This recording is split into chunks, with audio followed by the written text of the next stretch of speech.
오늘 이 말씀은 가룟 유다가 떠난 후 예수님이 제자들에게 말씀하신 이제 새 계명의 내용입니다. 오늘 우리가 읽은 이 새 계명의 내용은 무엇입니까? 서로 사랑하라. 내가 너희를 사랑한 것 같이 너희도 서로 사랑하라. 이것이 예수님께서 우리에게 주신 새 계명이라고 합니다. 그런데 우리가 이 예수님이 주신 이 새 계명을 보면요, 과연 이 계명이 새로운 계명인가라는 의문이 듭니다. 왜 그런가 하면 우리가 그동안 예수님의 행적을 쫓아가다 보면요, 예수님은 사역을 처음 시작할 때부터 사랑을 굉장히 많이 강조하셨습니다. 그 대표적인 예가 어디에 있습니까? 예수님의 사역의 초기, 산상수훈의 말씀에도 우리가 예수님이 사랑을 강조했다는 것을 우리가 알 수 있습니다. 우리가 마태복음 5장 43절에서 44절을 한번 읽어보겠습니다. 또 내 이웃을 사랑하고 내 원수를 사랑하라. 또 내 이웃을 사랑하고 내 원수를 미워하라 하였다는 것을 너희가 들었으나 나는 너희에게 이르노니 너희 원수를 사랑하며 너희를 박해하는 자를 위하여 기도하라. 우리가 여기서 알 수 있는 것이 무엇이죠? 예수님의 사역에서 사랑은 빠질 수 없는 중요한 가치였다는 것입니다. 그런데 예수님이 왜 십자가에 달리기 전에 내가 너에게 새 계명을 주겠다라고 말씀하시면서 진짜 새로운 것을 주는 것이 아닌 왜 다시 사랑이라는 것을 주셨을까요? 그만큼 예수님의 사역에서 사랑은 빠질 수 없는 중요한 가치였습니다. 그리고 우리가 여기서 주목해야 될 것은 서로 사랑해라가 아닙니다. 내가 한 것 같이 너희도 하라는 거예요. 이것이 예수님께서 우리에게 주신 새로운 계명의 구체적인 내용입니다. 중요한 내용이죠. 사랑하는 것은 다 하는데 서로 사랑하면서 살아가는데 이게 왜 새로운 계명이냐면 너희가 하는 사랑 말고 내가 하는 것 같이 사랑하라는 것입니다. 여러분, 지금까지 제자들은요, 율법이라는 기준을 가지고 이웃을 돕고 이웃을 사랑했습니다. 지금도 이스라엘에 가보면 그 율법을 기준으로 이웃을 돕습니다.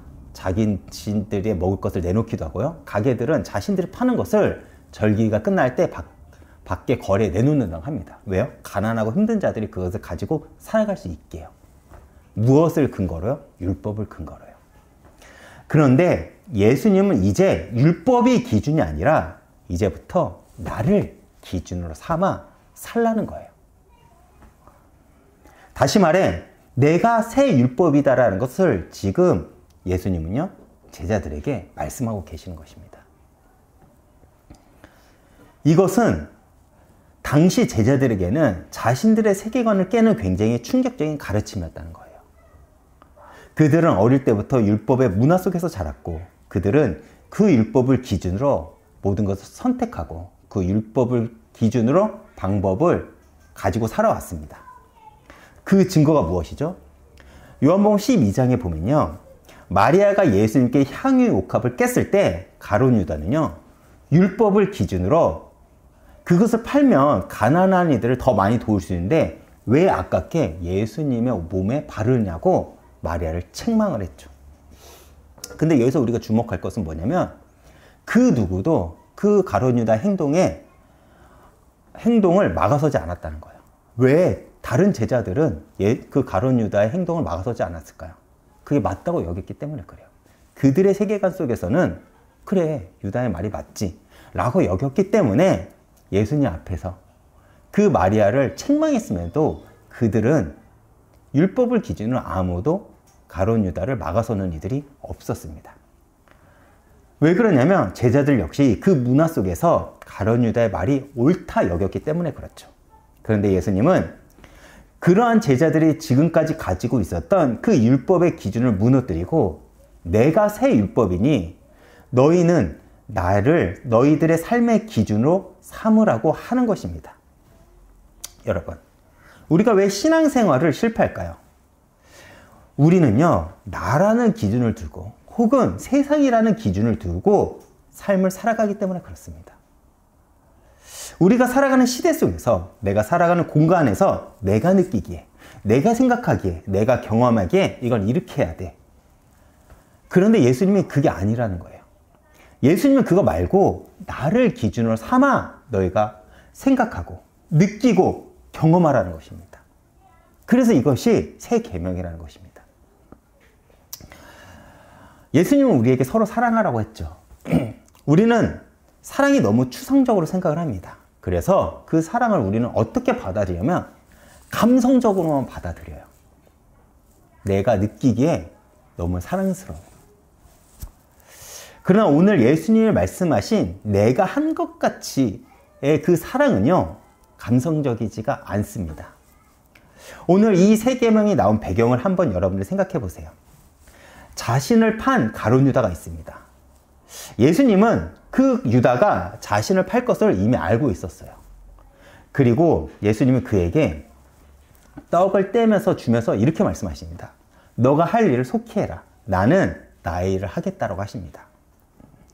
그리고 가룟 유다가 자신의 일을 하러 나간 뒤 예수님은 제자들에게 뭐라고 말씀하시냐면 이것이 내가 너희를 사랑하는 방법이라고 말씀하십니다.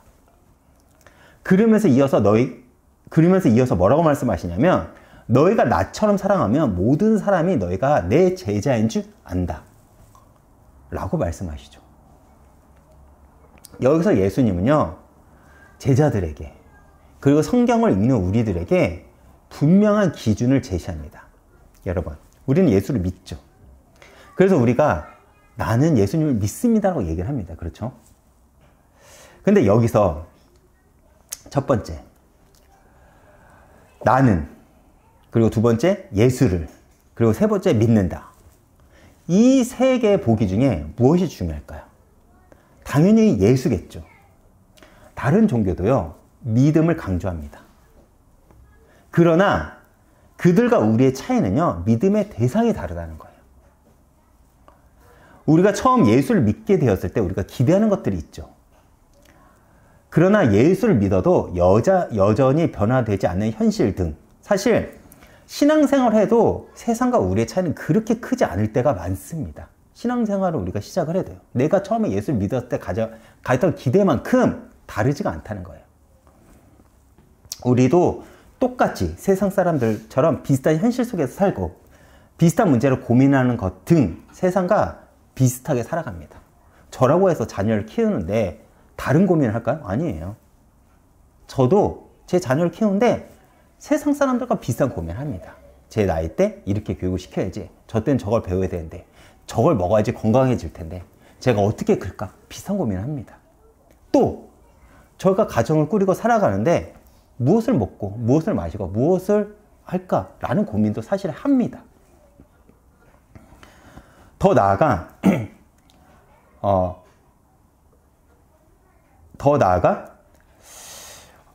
오히려 어떤 때는 더 어려운 삶을 마주할 때도 있죠. 그런데 이러한 현실들이 사실 우리를 당황하게 합니다. 그렇죠. 예수를 믿으면 뭔가 크게 변화가 돼야 되는데 그렇지 않는다는 거예요. 그런데 우리가 세상과 다른 것이 딱 하나가 있습니다. 그것이 뭘까요? 우리는 예수를 믿는 사람이고 세상은 예수를 안 믿는다는 것입니다. 이거가 다르다는 거예요. 다시 말해 우리가 세상과 다른 유일한 한 가지는요, 삶을 살아갈 때 기준이 우리는 예수라는 것입니다. 이것 하나가 우리와 세상을 구분해 준다는 거예요. 그래서 우리는 어떤 것을 결정하고 살아갈 때 우리의 중심은 언제나 예수가 되어야 된다는 겁니다. 예수를 바라보고 예수님이라면 어떻게 했을까? 그 고민하는 것. 그것이 세상과 우리가 다른 가장 큰 차이라는 것이죠. 직장 생활을 하고 가정을 이끌고 또 문제를 만났을 때 우리는 예수라는 그 삶의 기준을 두고 우리는 선택을 하고 방법을 찾고 살아가는 존재라는 것입니다. 그것을 가리켜 성도라고 하는 거예요. 세상에 있지만 세상과 구별된 자들. 그렇다면 사단이 우리에게 하려는 것은 무엇일까요? 그 기준점을 바꾸려고 합니다. 사단은 언제나 우리에게 좋은 명분을 가지고 우리의 삶의 기준을 바꾸려고 합니다. 어떨 때는 돈으로요. 어떨 때는 명예로요. 어떨 때는 감성적인 사랑으로요. 하나님이 아닌 자꾸 다른 것들의 기준점을 두려고 하죠. 내 삶에 어떤 기준을 두고 살아가느냐. 이것이 우리가 해야 할 영적 싸움이라는 거예요. 영적 싸움이 다른 게 아니에요. 사단을 물러가라. 물론 필요합니다. 그런 기도는 물론 필요해요. 그러나 진정한 우리가 치열하게 해야 될 영적 싸움은 내 삶의 기준을 예수께 두느냐. 그 싸움이라는 것이죠. 여러분, 창세기 3장을 보면 선악과가 나오죠. 이 선악과는요, 하나님이 만드신 기준입니다. 하나님이 인간을 창조하고 이렇게 말씀하시죠. 너희가 이 에덴 동산의 모든 것을 다 누리되 한 가지, 이 선악과는 먹지 마라. 하나님의 기준입니다. 그렇다면 왜 선악과일까요? 하나님이 다른 것을 기준으로 삼았으면 그것이 아마 기준점이 되었을 것입니다. 선택을 하면요. 선악과가 아닌 어떤 동물을 건들지 말라라고 하면 그 동물을 건들지 않는 것이 기준이었어요. 선악과가 아닌 다른 것을 선택을 했으면 그것을 하지 않는 것이 기준이었다니까요. 근데 하나님이 한 나무를 지정하고 저거 먹지 말라고 했어요. 그것이 선악을 구별하는 기준점이 됐다는 것입니다. 그것은 하나님이 정하시는 것입니다. 하나님이 다른 것을 기준으로 삼았으면 그것이 기준이라는 것이죠. 우리가 선악과를 먹었다는 것은 뭘 의미하냐면 나는 하나님을 내 삶의 기준으로 삼지 않겠다라는 것을 의미합니다. 나는 내가 결정권을 가지고 내가 기준이 되겠습니다. 이것이 하나님 앞에 죄이고 이것이 하나님에 대한 도전이었습니다. 여러분, 신앙의 싸움은 다른 것이 아니에요. 바로 내 삶의 기준을요, 무엇을 두느냐예요. 물론 내가 신앙생활 하면서 내 취향이 필요해요. 내 환경도 필요해요. 어떤 명분도 있어요. 그러나 그것이 하나님 뜻과 다르다면요, 그것을 거슬러 가는 것이 성도라는 것입니다. 다시 돌아가 여러분, 아까도 이야기했지만 예수님은 분명하게 가룟 유다가 자신을 팔 것임을 이미 알았어요. 그러나 예수님은 나를 배신할 그에게도 자신의 몸과 자신의 피를 상징하는 떡과 잔을 주시며 성찬에 참여하게 했었고 세속식을 행하시면서 기꺼이 예수님은 무릎을 꿇고 그 배신자의 발을 닦았습니다. 그러나 예수님은 이 세 계명을요, 가룟 유다가 나간 후에 제자들에게만 말씀하십니다. 왜요? 그는 삶의 다른 기준을 두고 살아가야 할 존재이기 때문에 그래요. 우리가 함께 예배를 드리고 있지만 내 삶의 기준이 예수가 아닌 다른 존재라면 우리 역시도 가룟 유다의 인생을 살 수밖에 없다는 것입니다. 그래서 예수님은요, 유다와 다투지 않았습니다. 너는 너의 일을 속히 하라고 말씀하시죠. 이렇게 보여주고 이렇게 참여시켜줘도 너가 여전히 내가 너의 삶의 기준이 아니라면 너는 너의 기준을 따라가라 살라는 것입니다.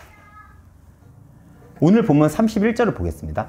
그가 나는 후에 예수께서 이르시되 지금 인자가 영광을 받았고 하나님도 인자로 말미암아 영광을 받으셨도다. 가룟 유다는 지금 예수님을 팔기 위해서 자신의 일을 하기 위해서 나갔습니다. 그런데 예수님은 이 유다의 행동을 보면서 이 유다의 행동이 내가 앞으로 하나님께 받을 영광이다 라고 말씀하시지 않았어요. 그 미래형이 아니라 지금 내가 영광을 받았다고 말씀하십니다. 내일이면 예수님은 붙잡혀서 십자가에 달리십니다. 근데 그것이 하나님의 영광이래요. 배신을 당했는데 그것으로 나는 영광을 받았다고 합니다. 그리고 그 자신의 처지를 통해서 하나님도 영광을 받았대요. 여러분, 내가 예수를 산다는 것이 어떤 것이냐면 내 모든 삶이 하나님의 영광과 직결되어 있습니다. 그걸 안다는 거예요. 내가 무너졌어요. 내 인생이 실패했어요. 그러면 하나님께 영광을 돌리지 않는 것입니까? 그렇지 않는다는 것이죠.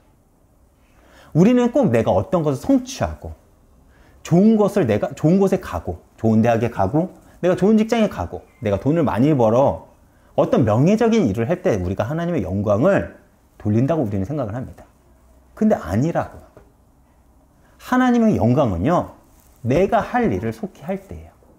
내가 예수의 삶을 기준으로 살고 그 일을 할 때 어떤 상황이든 나의 삶은요, 하나님의 영광과 직결되어 있다는 것입니다. 예수님이 하신 것이 무엇이죠? 말씀에 순종했다는 거예요. 아버지의 말에 나는 기준으로 삼아 난 그렇게 살았다는 것입니다. 그것을 가지고 예수님은 나는 영광을 받았고 또 아버지도 나를 통해서 영광을 받는다라는 거예요. 다시 말해 여러분들의 모든 삶이 지금 하나님의 영광 가운데 있다는 것입니다. 이것을 안다면 우리는 두려움과 겸손함이 나옵니다. 그래서 문제가 터졌을 때 하나님을 믿는 자의 태도는요, 말이 아닌 기도가 먼저 나옵니다. 그리고 우리는 기도를 함으로써 내 뜻과 내 소망과 내 바람이 아닌 겸손하게 하나님의 뜻과 하나님의 목적에 내 삶을 두죠. 여러분, 이것은 그리고 뭐랑 연결되냐면 전도랑도 연결이 됩니다.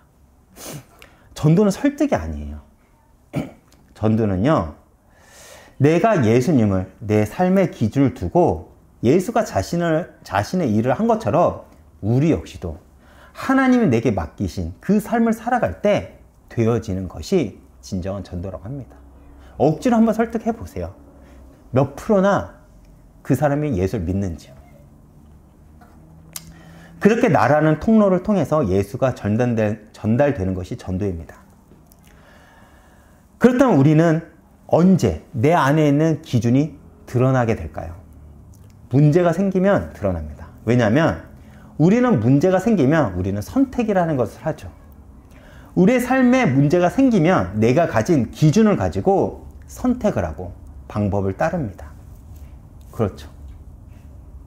환난을 당할 때 믿는 자는 누구를 바라볼까요?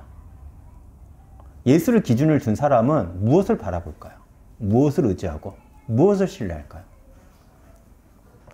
또 우리는 언제 기준이 또 드러날까요? 내가 너무 사랑하는 것이 생길 때입니다. 돈, 명예, 성공, 자녀 등.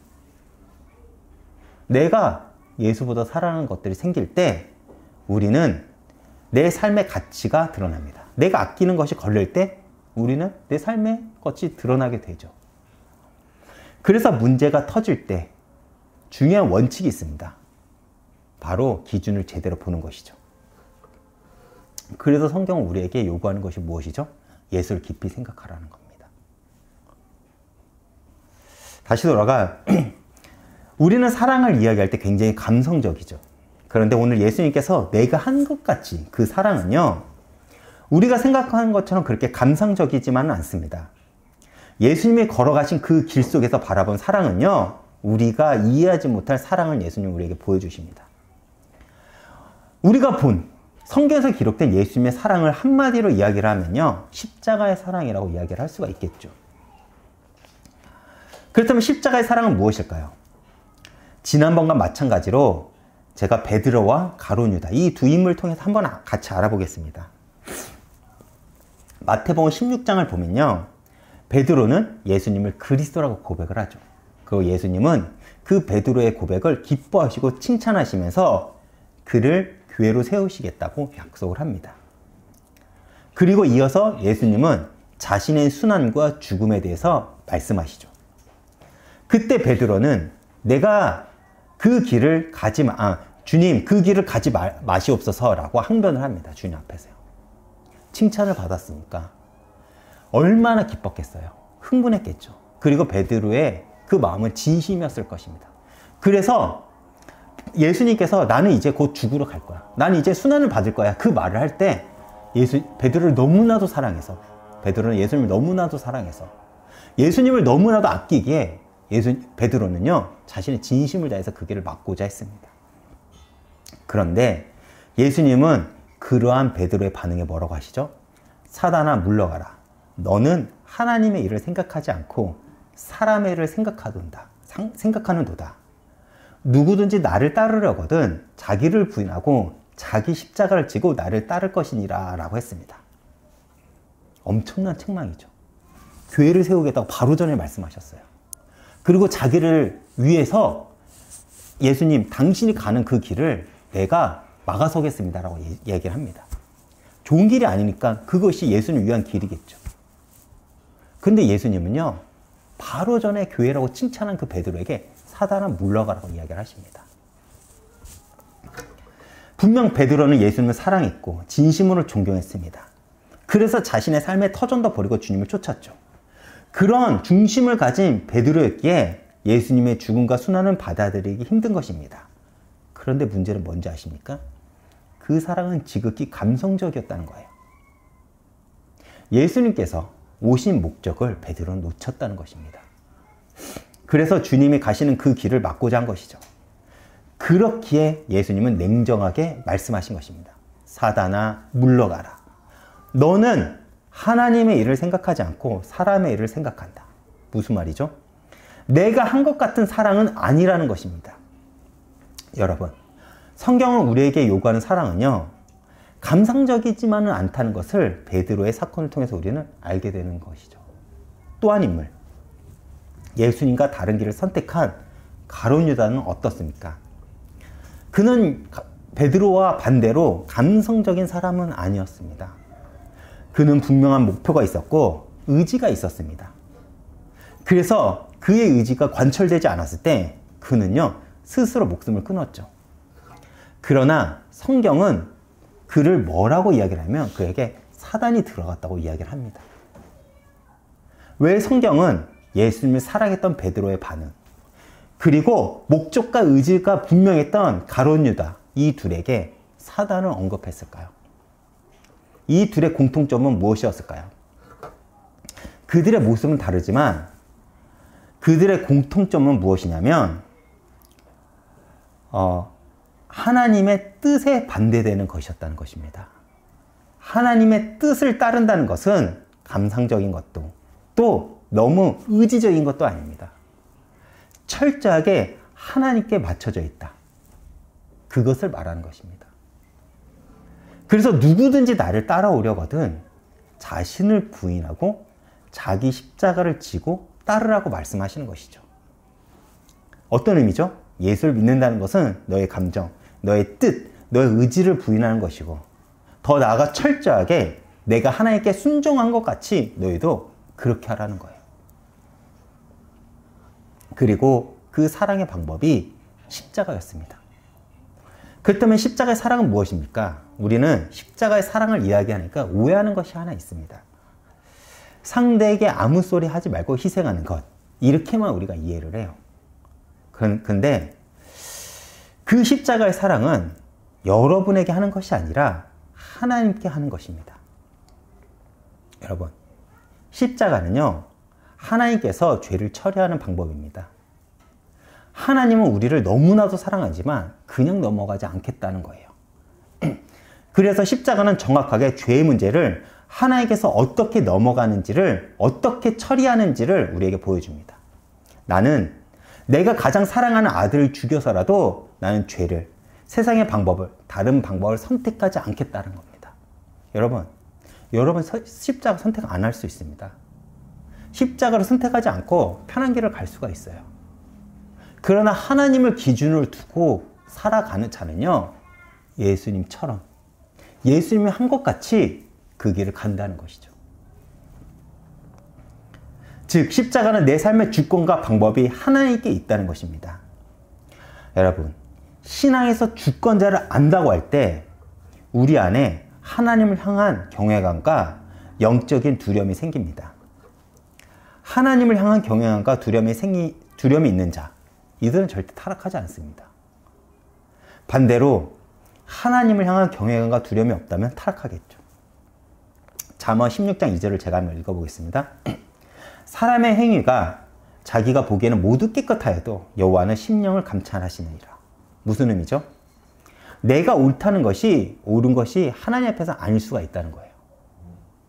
우리는 시대라는, 그리고 문화라는 것에 묶여서 살아갑니다. 100년 전과 지금 옳다고 주장하는 것들이 같을까요? 다르죠. 30년 전만 해도 다릅니다.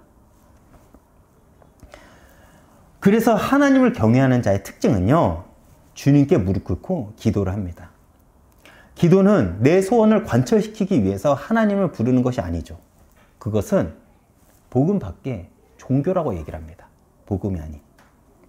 기도란 내가 옳지 않기에 주권자에게 물어보는 것이고 그분의 뜻을 알고 그분의 뜻에 내 삶을 맞추는 것. 그것을 기독교에서 말하는 기도입니다. 그래서 문제가 터져도 어떤 응답을 받았어도 우리는 먼저 주님 앞에 무릎을 꿇고 주님의 뜻을 물어보는 것이죠. 내 생각에 그것이 옳다고 생각할 수 있어요. 그런데 그것이 하나님 앞에서 옳은 것은 아닙니다. 위에서도 이야기를 했듯이 요한복음 12장을 보면요. 가룟 유다는 자신이 옳다고 여기는 것을 가지고 향유옥합을 깬 마리아를 책망했습니다.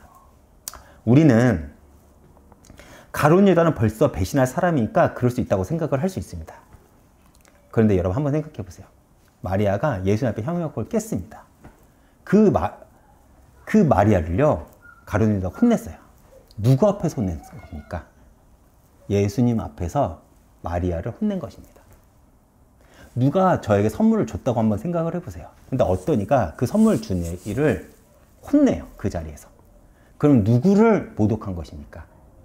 저를 모독한 것이겠죠. 가룟 유다는 무례한 거예요. 명분이 좋은 거지. 만약 그가 정말 예수님을 경외했고 예수님을 안겠다면 그렇게 말할 수 있습니까? 아무도 가룟 유다 행동을 책망하는 이가 없어요. 예수님이 나서서 그 행동에 대해 설명하고 변명을 합니다. 예수님을 사랑했다면 과연 누가 예수님을 그렇게 만들까요? 제자 중에 한 명이라도 나서서 가룟 유다를 막아서는 자가 없어요. 왜요? 명분이 너무 좋기 때문에 그렇죠. 여러분, 제가 살아가다 보니까 부부싸움이 언제 일어나면 명분이 너무 좋을 때 부부싸움 하더라고요. 내가 억울할 때. 근데 그것은 사랑이라고 이야기하지 않습니다. 여기에 우리는 속지 말라는 거예요. 가룟 유다는 예수를 보지 않은 것입니다. 정말 그가 그냥 예의상이라도 예수님을 생각했다면 그렇게 행동 안 했겠죠. 단지 그는 명분이 너무 좋았던 것입니다. 우리도 많은 경우 주님 앞에 너무 많은 명분을 갖다 댑니다. 주님, 어쩔 수 없었어요. 주님, 지금 이게 급해가지고요. 주님, 이 문제가 내가 걸려서요. 그래서 예수님이 내가 한 것 같이 너희도 서로 사랑하라. 이것이 새 계명이라는 겁니다. 예수님을 바라봤던 베드로는 어땠습니까? 그 역시도 주님을 부인했습니다. 그래서 낙심도 했지만 베드로의 그 이후의 인생은 예수님을 닮기 위해 했었고 마침내 그의 걸음을 통해 교회의 시작이 되는 사도행전의 문을 열게 되었습니다. 여러분, 신앙은요, 철저하게 주님의 방법을 따라가는 거예요. 물론 어떤 명분이 생길 수가 있겠죠. 근데 만약 그 명분이 하나님 뜻과 반대가 된다. 그러면 과감하게 그 명분이 아닌 우리는 하나님의 뜻에 맞춰 살아가는 것이 성도라는 것입니다. 그래서 구별된 자라는 거예요. 예수님처럼 하기 위해서는 우리가 먼저 무엇을 해야 될까요? 예수님을 봐야죠. 봐야 따라가고 봐야 닮아가죠. 우리는 바라보는 것을 닮아갑니다. 그것을 가지고 우리는 세상과 다른 구별된 자로서 살아가는 것이죠. 십자가는 내가 하나님께 순종했다라는 거예요. 우리가 어떻게 십자가의 길을 갈 수 있는지 아십니까? 예수님이 가신 길을 따라가면 됩니다.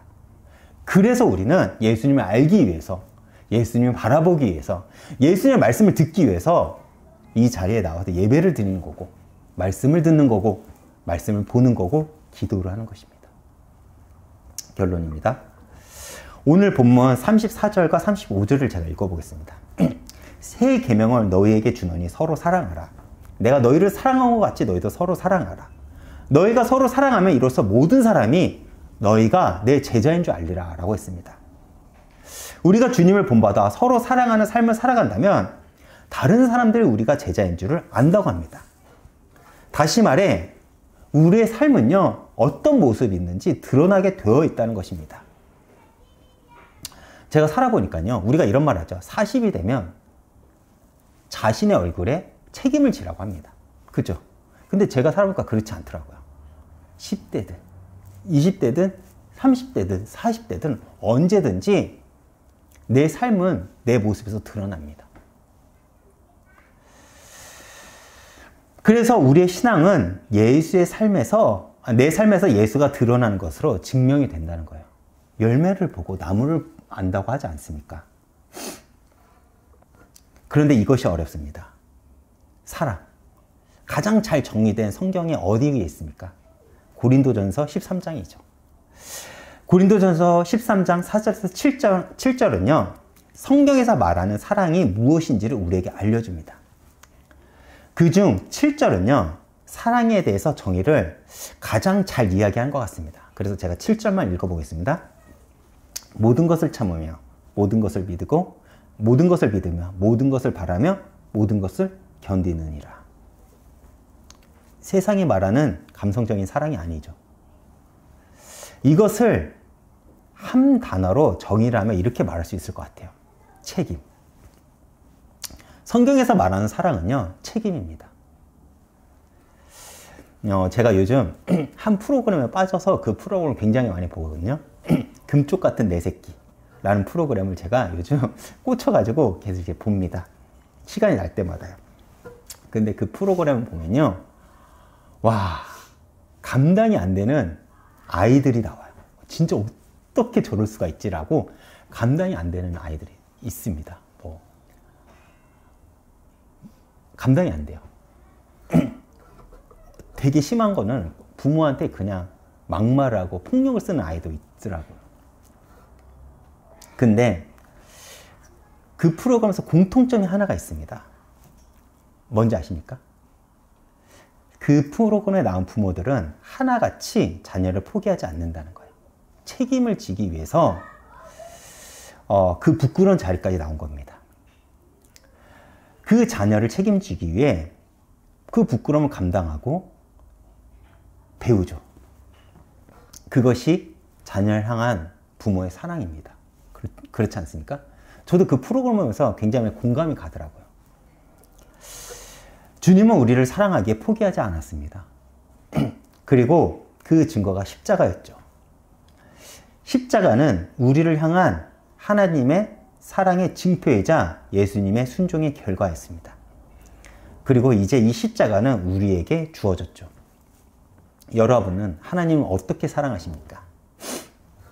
하나님은 우리에게 예수님이 우리를 사랑한 것처럼 서로 사랑하라고 우리에게 말씀하십니다.